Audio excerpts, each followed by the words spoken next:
नमस्कार, India news देख रहे हैं आप। मैं गरिमा श्रीवास्तव आपके साथ। पूर्व सांसद और माफिया अतीक अहमद और उसके भाई अशरफ की हत्या मामले में पुलिस तीनों जो हत्यारे हैं उनको लेकर और इस हथियारों को लेकर जांच पड़ताल करने में जुटी हुई है।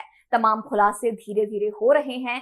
शुरुआती जांच में अब तक ये साफ हुआ है कि तीनों हत्यारे कॉन्ट्रैक्ट किलर्स थे। इसके बाद पुलिस ये पता लगाने की कोशिश में जुटी है कि अतीक अहमद और अशरफ की हत्या की सुपारी इन्हें किसने दी थी।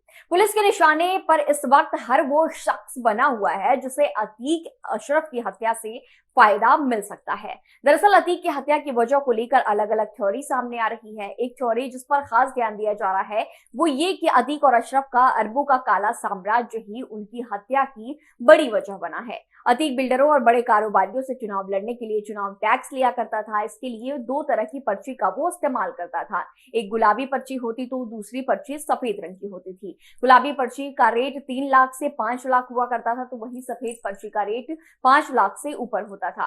कारोबारी और बिल्डरों से कैश में न लेकर पैसा सीधा अकाउंट में ट्रांसफर कराया जाता था।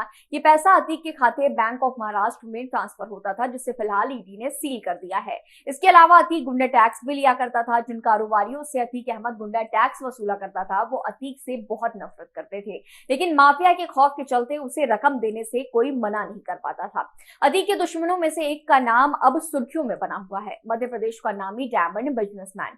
सूत्र दावा कर रहे हैं कि मध्य प्रदेश के पन्ना जिले के हीरा कारोबारी के साथ अतीक की दुश्मनी थी। इस दुश्मनी से पहले दोनों दोस्त हुआ करते थे। अतीक ने अपने करोड़ों रुपए की काली कमाई इस हीरा कारोबारी के पास इन्वेस्ट की थी, लेकिन हिसाब किताब को लेकर दोनों के बीच एक बार कहासुनी हुई और तब से दोनों एक दूसरे के कट्टर दुश्मन बन गए। इसके अलावा और भी कई कारोबारी निशाने पर हैं। आगे और इस खबर पर क्या कुछ निकलकर सामने आएगा, जो जांच चल रही है उसमें कई अहम जानकारी सामने आ सकती है। हर अपडेट्स आप सभी तक पहुंचाएंगे। बने रहिए इंडिया न्यूज के साथ। धन्यवाद।